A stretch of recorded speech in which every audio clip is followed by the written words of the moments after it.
দূরের বাদ্য লাভ কি শুনে মাঝখানের তার বেজয় ভাগ, নগদ জাপাও হাত পেতে নাও, বাকির খাতায় শূন্য থাক। প্রিয় শিক্ষার্থীবৃন্দু, তোমরা নিশ্চয়ই জানো সবাই নগদ পছন্দ করে। অর্থাৎ ধরো তোমার বন্ধু, তুমি তোমার বন্ধুর কাছে 1 টাকা পাবে। তোমার বন্ধু তোমাকে বললো যে বন্ধু তুমি আজকে 1 টাকা নিতে পারো, অথবা 10 বছর পর তোমাকে আমি 100 টাকা দেবো। তুমি কোনটা পছন্দ করবে? নিশ্চয়ই 1 টাকা। কেন? কারণ হলো তোমার বন্ধুটা 10 বছর পর তোমার টাকা নাও দিতে পারে, বা তার সাথে সম্পর্ক নাও থাকতে পারে, তার সাথে দেখা হতে নাও পারে। তাহলে তোমার চিন্তা ভাবনা এরকম হতে পারে যে 10 বছর পর আমি 100 টাকা পাবো, দরকার নেই, আমি আজকে 1 টাকা দিয়ে একটা চকলেট কিনে খাবো। প্রিয় শিক্ষার্থীবৃন্দু, এই যে 10 বছর পর 1 টাকায় 100 টাকা হলো, কেন হলো? এই সময়ের জন্য। তোমার বন্ধু তোমাকে এই সময়টা হাতে নিলে সে 1 টাকা পরিবর্তে তোমাকে 100 টাকা দিল। এই যে সময়ের কারণে 1 টাকার মূল্য দাঁড়াইলো কত? 100 টাকা। এই যে মূল্যের পরিবর্তন ঘটলো, এটার নামই হচ্ছে সময় মূল্য। কিসের সময় মূল্য? অর্থের সময় মূল্য। প্রিয় শিক্ষার্থীবৃন্দু, আজ তোমাদের সাথে ক্লাস নিয়ে আসছে আমি নির্মল চন্দ্রশীল, সহকারী শিক্ষক, মাধবদী এসপি ইনস্টিটিউশন। আজ তোমাদের ব্যবসা শিক্ষা শাখার ফিনান্স ও ব্যাংকিং বিষয়ের 3য় অধ্যায় অর্থের সময় মূল্য নিয়ে কথা বলবো। দেখো, অর্থের সময় মূল্যের মূল শিরোনাম ইংলিশে কী বলে? Time value of money. প্রিয় শিক্ষার্থীবৃন্দু, আমরা প্রথমেই জেনে নিই টাইম ভ্যালু অফ মানি বা অর্থের সময় মূল্য কি। প্রথম প্রশ্ন, অর্থের সময় মূল্য কি? আমি আগেই বলেছি, সময় পরিবর্তনের সাথে সাথে অর্থের মূল্যের যে পরিবর্তন ঘটে তাকে অর্থের সময় মূল্য বলে। এবার একটু দেখো, একটা উদাহরণের মাধ্যমে দেখাই। আজ তুমি 100 টাকা ব্যাংকে রাখলে, ব্যাংক তোমাকে যদি 10% সুদ প্রদান করে, তাহলে তুমি 1 বছরে কত পাবে? 10 টাকা পাবে সুদ। 100 টাকার 10% কত? 10 টাকা। এখন এই 10 টাকার সাথে তোমার 100 টাকা আসল যোগ করলে তোমার সুদ আসল দাঁড়ালো 110 টাকা। দেখো সময় কতটুকু পেয়েছে? 12 মাস বা 1 বছর। 12 মাস অবলিক 1 বছর। এই যে 12 মাস 365 দিন সময় পরিবর্তনের কারণে তোমার 100 টাকার মূল্য কত দাঁড়াইলো? 110 টাকা। তাই কি বলছি, সময় পরিবর্তনের সাথে সাথে অর্থের মূল্যের যে পরিবর্তন ঘটে তাকে অর্থের সময় মূল্য বলে। প্রিয় শিক্ষার্থীবৃন্দু, তোমাদের এই অধ্যায় থেকে প্রতি বছর কমপক্ষে একটা প্রশ্ন আসে, আর প্রতি বছর প্রত্যেক প্রশ্নের সাথে কমপক্ষে 3 থেকে 7 মার্কের বা 4 থেকে 7 মার্কের অঙ্ক থাকে। তো এই অধ্যায়ে আমাদের কি কি করণীয় আমরা আজকে দেখে নিব। দেখো শিক্ষার্থীবৃন্দু, এই অধ্যায় কি চায়? করণীয় 1 নম্বরে চায় অর্থের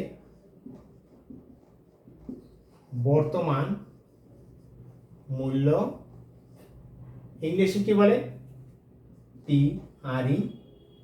PRESENT, present, VALUE, present value. 2 নম্বরে ভবিষ্যৎ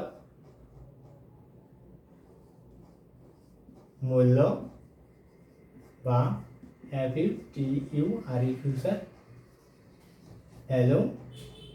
3 নম্বরে চায় প্রকৃত সুদের হার। প্রিয় শিক্ষার্থীবৃন্দু, আজকে আমি তোমাদের অর্থের বর্তমান মূল্য কীভাবে নির্ণয় করতে হয়, কী কী সূত্র প্রয়োগ করা হয়, কেন প্রয়োগ করা হয়, বা একটি উদাহরণের মাধ্যমে তোমাদের এই ক্লাসটা সম্পন্ন করবো। তোমরা একটু মনোযোগ দিয়ে দেখো এবং লক্ষ্য করো। প্রিয় শিক্ষার্থীবৃন্দু, অর্থের বর্তমান মূল্য নির্ণয় করার একাধিক সূত্র আছে। তো তোমাদের 9ম-10ম শ্রেণীতে যেসব সূত্রগুলো ব্যবহার হয় তার মধ্যে ছোট সূত্রগুলো ব্যবহার হয়। যেমন তুমি এককালীন ব্যাংকে কিছু টাকা জমা রাখলে অথবা কোথাও বিনিয়োগ করলে, তুমি 5 বছর 10 বছর পরে কত টাকা পাবে সেইটা তুমি জানতে চাইতে পারো। তা এই বর্তমান মূল্যের সূত্রের মাধ্যমে জানা যায়। অথবা তোমার প্রতি মাসে বা প্রতি বছর কত পরিমাণ জমা দিলে, অর্থাৎ একটা নির্দিষ্ট সময় পর পর কিছু টাকা জমা দিলে ভবিষ্যৎ কত হবে, তার জন্য আবার বড় সূত্র ব্যবহার করা ভবিষ্যৎ মূল্য নির্ণয় করার জন্য। আবার ভবিষ্যতে তুমি বিশাল একটা অ্যামাউন্ট পাবা, তার বর্তমান মূল্য কত হবে? বা তোমার বাবা বললো যে এখন থেকে 10 বছর পর তুমি যখন বড় হবে তোমাকে আমি একটা কম্পিউটার কিনে দেবো, ওই কম্পিউটার কিনতে হলে তোমাকে 50,000 টাকা লাগবে। তাহলে তোমার বাবাকে প্রশ্ন করলে, বাবা তুমি একটা কাজ করো, আজকে ব্যাংকে নিয়ে কিছু টাকা জমাই রাখো। তখন তোমার জানতে মন চায় ওই 10 বছর পরে বা 5 বছর পরে আমি 50,000 টাকা পাবো ব্যাংক থেকে, তাহলে আজকে কত টাকা ব্যাংকে রাখতে হবে। এই যে এককালীন টাকা রাখলাম, এককালীন 5 বছর বা 10 বছর পরে টাকা পেলাম, এই মূল্য নির্ণয় করার জন্য, অর্থাৎ ভবিষ্যতের টাকাটাকে বর্তমান মূল্য নির্ণয় করা যায়, আবার বর্তমানে কত জমা দিলাম তা ভবিষ্যৎ মূল্য নির্ণয় করা যায় এককালীন সূত্র দিয়ে। এটাকে সিঙ্গেল সূত্র বলা হয়। আমরা দেখি আজকে বর্তমান মূল্য নির্ণয়ের সূত্রগুলো কি কি।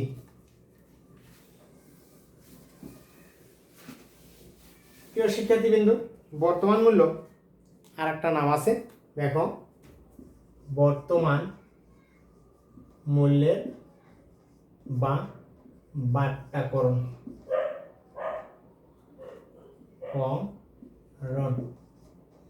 বাট্টাকরণ। তোমরা নিশ্চয়ই বুঝতে পারছো, বাট্টা ইংলিশ শব্দ হচ্ছে ডিসকাউন্ট। ডিসকাউন্ট মানে কি? ছেড়ে দেওয়া। তাহলে আমি বললাম, তোমার বন্ধু যদি তোমাকে বলে আমার কাছ থেকে 5,000 টাকা নিবা এবং 5 বছর পরে তুমি বলতে পারো দোস্ত আজকে আমাকে দিয়ে যাও, কিন্তু তোমার বন্ধু তোমাকে 5,000 টাকা দিবে না। সে বলবে আজকে নিলে তুমি পাইতে পারো আমার কাছ থেকে 3,000 টাকা। তাহলে তুমি চিন্তা করো, 5 বছর পরে আমি 5,000 টাকা পাবো, তাহলে এখন 3,000 টাকা আমি নিয়ে নিই। তাহলে এই যে 2,000 টাকা তুমি ছেড়ে দিলা, এই 2,000 টাকা তোমার জন্য বাট্টা হলো, যেটাকে বলা হয় বাট্টাকরণ। তাহলে বর্তমান মূল্যের আর এক নাম কি? বাট্টাকরণ, ইংলিশ করে ডিসকাউন্টিং।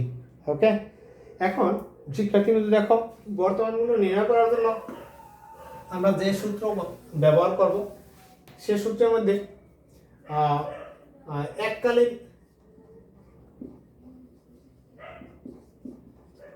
এককালীন কোনো ভবিষ্যৎ অর্থের বর্তমান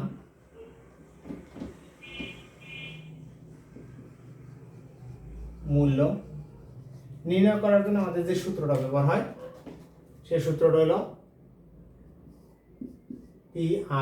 PRESENT, প্রেজেন্ট, VALE ভ্যালু, আমরা সংক্ষেপে লিখি PV। এটা এভাবে ব্যবহার করি, FV বাই 1 যোগ I পাওয়ার N। এখানে দেখো, FV সমান ফিউচার ভ্যালু, ফিউচার ভ্যালু বাংলায় কি বলবো? ভবিষ্যৎ মূল্য।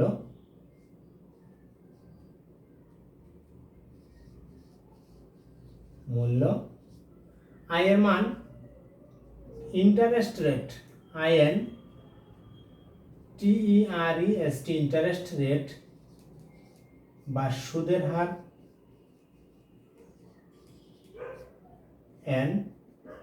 NUMBER, number of years, years, যেটাকে বলা হয় বছরের সংখ্যা। প্রিয় শিক্ষার্থীবৃন্দু, আমাদের সূত্রের শব্দ সংকেতগুলো ফুল মিনিং এরকম। এখন শিক্ষার্থীবৃন্দ দেখো, বর্তমান মূল্য নির্ণয় করতে হলে, কোনো ভবিষ্যতে প্রাপ্য কোনো অর্থের বর্তমান মূল্য নির্ণয় করতে হলে আমরা যে সূত্র ব্যবহার করব, এখানে সূত্রটা সাধারণত আমরা চক্রবৃদ্ধিকরণের মাধ্যমে নির্ণয় করি। এখন আমাদের জানা উচিত চক্রবৃদ্ধিকরণ কি, অথবা বাট্টাকরণ কি, বা চক্রবৃদ্ধি সুদ কি, সুদ কত প্রকার। আমরা জানি সুদ হলো 2 প্রকার। কয় প্রকার? 2 প্রকার।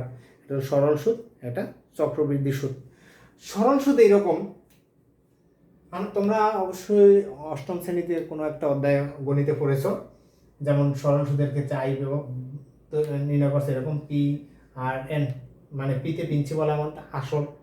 ধরো আসল আছে 1,000 টাকা, সুদের হার আছে ধরো 10%, 10%, এবং বছর সংখ্যা যদি ধরা হয় 3, তাহলে কত হইল? 1,000 টাকা 10% 100 টাকা, 3 বছরে আসলো 300 টাকা। দেখো একটা সুদ আসলো কত? 300 টাকা। এখন শিক্ষার্থীবৃন্দু, এইভাবে না হয়ে যদি চক্রবৃদ্ধি সুদ হয় তখন কিভাবে হয়?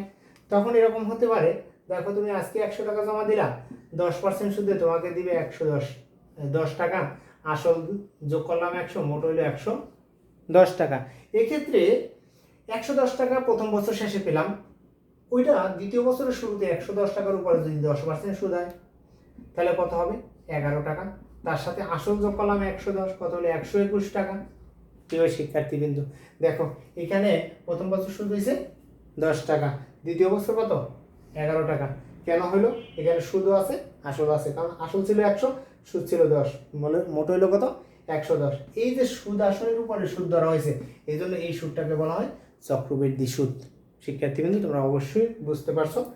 এবার আসি বর্তমান মূল্য নির্ণয় করব, কিন্তু এই সূত্র ব্যবহার করে।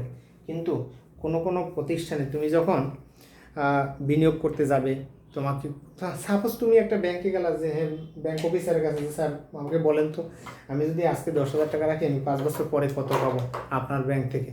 তারা বলছো কত পাবো, আমি হিসাব করে দেখি, আমার ব্যাংক ধরো 12% সুদ দেয়। তাহলে 12% সুদে 5 বছর পরে তোমার 10,000 টাকা কত হবে, তারা হিসাব করে বের করে দেবে। কিন্তু তোমার যদি মনে হয় যে শিক্ষার্থীবৃন্দু, আপনারা তোমরা ব্যাংক থেকে বলবা যে স্যার আপনারা সুদ কি আমাকে মাসে মাসে দিবেন, না 6 মাস পরে দিবেন, না 1 বছর পরে দিবেন? তোমার মনে হলো যে আমি সুদ পুরো বছরের শেষে একবারে নেব না, আমি শিক্ষার্থী মানুষ, আমি মাসে মাসে সুদ নেব, আমি সুদটা নিয়ে আমার পড়ালেখার কাজে ব্যবহার করব। সেক্ষেত্রে তোমার সুদ গণনার ব্যাপারটা একটু পরিবর্তন হয়ে যাবে। কিভাবে?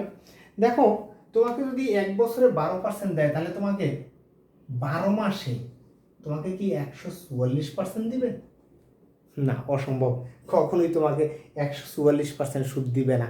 তাহলে কি করবে? এই 12%কে 12 দিয়ে ভাগ করবে, তোমাকে 1% করে প্রত্যেক মাসে দিবে। তাহলে শিক্ষার্থীবৃন্দু কি হলো? আমরা সুদের হার কি দিয়ে ধরছিলাম? আয় দিয়া। তাহলে আয়কে কত দিয়ে ভাগ করা হলো? 12 মাস। এই মাসটাকে মান্থ হিসাবে পাবে, MONTH, মান্থের সংক্ষিপ্ত রূপ কি? এম। তাহলে কি দাঁড়াইলো? এই আইটাকে এম দ্বারা ভাগ করা হলো। এখন শিক্ষার্থীবৃন্দু, তুমি প্রত্যেক মাসে 1% করে পেলে, তাহলে 12 মাসে 12% সুদ কয়বার পেলে? 12 বার। কিন্তু তুমি যদি 5 বছর পাইতে চাও, তাহলে নিশ্চয়ই 5 বারং 60 বার পাবে। এই 5 বারং 60 বার পাবে, যে এটা কিভাবে তুমি বের করবে 5 বারং 60 বার? তাহলে এ হইলো যদি বছর হয় 1 বছর, তাহলে 5 বছরে অবশ্যই 12 মাস করে কয় মাস হবে? 60 মাস। তাহলে আমি এখানে কি করলাম? 5 দিলাম বছর, আর এম দিলাম মান্থ। কি দাঁড়াইলো? n ইন্টু এম দাঁড়াইলো, অর্থাৎ 5 গুণন 12 সমান 60 বার। কয়বার সুদ পাইলে 5 বছরে? 60 বার। এইভাবে করে এই চক্রবৃদ্ধিকরণের মাধ্যমে, অর্থাৎ একাধিক চক্রবৃদ্ধিকরণের মাধ্যমে বর্তমান মূল্য বা ভবিষ্যৎ মূল্য নির্ণয় করা যায়। এক্ষেত্রে দেখো, বর্তমান মূল্যের দ্বিতীয় সূত্রটা কি? পিভি সমান এফভি বাই 1 যোগ I by M, N into M. প্রিয় শিক্ষার্থীবৃন্দ, দেখো আমরা কি পরিবর্তন করলাম পূর্বের সূত্র থেকে? আইকে এম দ্বারা ভাগ দিলাম, এনকে এম দ্বারা গুণ দিলাম, অর্থাৎ আমি সুদের হারকে কমিয়ে দিলাম প্লাস সময়কে বাড়িয়ে দিলাম, অর্থাৎ সংখ্যাটা, চক্রবৃদ্ধির সংখ্যাটা বাড়িয়ে দিলাম। এভাবে করে আমাদের অর্থের বর্তমান মূল্য নির্ণয় করতে হয়। এবার শিক্ষার্থীবৃন্দ দেখো, আমরা একটা উদাহরণের মাধ্যমে দেখাবো যে কিভাবে অর্থের ভবিষ্যৎ মূল্য থেকে কিভাবে বর্তমান মূল্য নির্ণয় করতে হয়। দেখো, তোমরা একটু মনোযোগ দাও। প্রিয় শিক্ষার্থীবৃন্দ, দেখো তোমাদের জন্য একটি উদাহরণ দাঁড় করিয়েছি। জনাব হারুন 10 বছর পর 20,000 টাকা পাওয়ার আশায় আজ কিছু টাকা ব্যাংকে জমা রাখতে চায়। এই যে কিছু টাকা, তোমার কিন্তু জানা নেই, এবং বলছে আজ মানে বর্তমান। সোনালী ব্যাংক তাকে বার্ষিক 12% সুদ প্রদানের প্রস্তাব দিয়েছে। প্রশ্ন হলো, জনাব হারুন বর্তমানে সোনালী ব্যাংকে কত টাকা জমা দিবে? এখন দেখো, তোমাকে বর্তমানে কত টাকা জমা দিবে, তার মানে বর্তমান মূল্য চেয়েছে। তাহলে আমরা কি করব? আমরা এটা সমাধান করতে হলে প্রথমে লিখব, আমরা জানি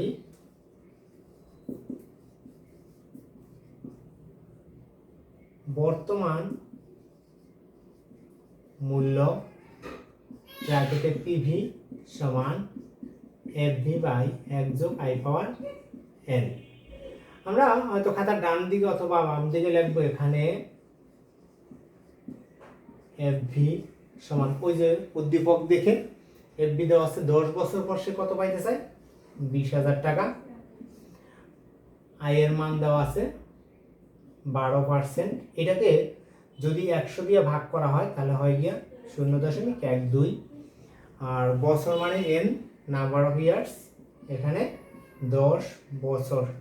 এখন আমরা অঙ্কটা প্রয়োগ করে দেখাই। এফবি 20,000 টাকা, 1 যোগ আয়ের মান 0.12, শূন্য না দিলেও চলে, আর এন এর মান 10 বছর। শিক্ষার্থীবৃন্দু, আমরা কিন্তু ক্যালকুলেটর ব্যবহার করে একসঙ্গেই কাজটা করে নিতে পারি, তবে তোমরা একটু ভেঙে ভেঙে নিচে করবা যাতে অঙ্ক দেখতে সুন্দর দেখা যায়। তাহলে আমরা 20,000 টাকা এখানে রেখে দিব, পরে 1.12 পাওয়ার 10। এখন ক্যালকুলেটরে আমরা এই কাজটা করব, অর্থাৎ পাওয়ারের কাজটা করব। শিক্ষার্থীবৃন্দু, তোমাদের এই হিসাবটা করার জন্য কিন্তু অবশ্যই সায়েন্টিফিক ক্যালকুলেটর লাগবে। তো দেখো আমি কিভাবে করাই। তো প্রথম কি ছিল 1.10 তার পাওয়ার 10 দেব, 1.10 পাওয়ার 10, 1.10 পাওয়ার 10 কত আসলো 3 দশমিক, সরি মুছে গেল, 1.12 1.12 পাওয়ার 10,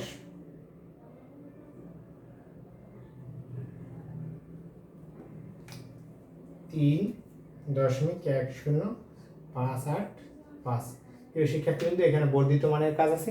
তোমরা এখানে 2 গড়, 3 গড়, 4 গড়, 5 গড় বা সম্পূর্ণ ধরো যেভাবে করো তোমার রেজাল্ট সঠিক। তোমার পাশের বন্ধুরা ধরলো 5 গড়, তুমি ধরলা 3 গড়, রেজাল্ট একটু ডিফারেন্স হবে, 2 এর 5-10 টাকা, সমস্যা নেই, অঙ্ক সঠিক। তবে তোমরা চেষ্টা করবে সবসময় 5 গড় নেওয়ার জন্য। তবে এখানে বর্ধিত মানের কাজ আছে। দেখো এখানে আসছিল এরকম 3.1058 পরে আসছিল 8। তাহলে আমি কি করছি, এই 4 এর 5 বানাইছি। কেন? বর্ধিত মানের নিয়ম হলো আমি যে ঘর পর্যন্ত রাখবো তার পরবর্তীতে যদি 5 বা তার বেশি থাকে সেক্ষেত্রে এক সংখ্যা বাড়িয়ে নিতে হবে। এই জন্য আমি 4 এর জায়গায় কত নিয়েছি, 5 নিয়েছি। এবার ভাগ করে দেখবো আসলে কি হয়। 20,000 টাকা ডিভাইডেড বাই 3.1058, আমার দাঁড়ালো কত 6,439 টাকা। আমি দশমিক ছেড়ে দিয়েছি, এই জন্য প্রায় লাগবে এখানে, প্রায়। প্রিয় শিক্ষার্থীবৃন্দ, দেখো কত সহজ অঙ্ক, এভাবেই বর্তমান মূল্য নির্ণয় করতে হয়। প্রিয় শিক্ষার্থীবৃন্দ, তোমাদের পরবর্তী লেকচারগুলো নিয়ে আসবো। তার জন্য তোমরা লেকচারগুলো পাওয়ার জন্য যা করতে হবে, আমাদের স্কুলের ওয়েবসাইট থেকে তোমরা তো দেখবেই, আর লেকচারগুলো অতি দ্রুত পাওয়ার জন্য তোমরা দেখে নেবে। আমি একটি ইউটিউব চ্যানেল খুলেছি, চ্যানেলটির নাম হলো অ্যাকাউন্টিং পয়েন্ট MSPI। আমি আবার বলছি, অ্যাকাউন্টিং পয়েন্ট MSPI নামে সার্চ দিলে, আর তোমরা যদি একটু সাবস্ক্রাইব করে রাখো সেক্ষেত্রে তোমরা লেকচারগুলো ধারাবাহিকভাবে পেয়ে যাবে। আমি এই অধ্যায়ের উপরে অনেকগুলো লেকচার করবো, তোমরা একে একে দেখলে এই অধ্যায়ের সমস্ত সমাধান করতে সক্ষম হবে। প্রিয় শিক্ষার্থীবৃন্দ, আজ আমরা ধন্যবাদ সবাইকে।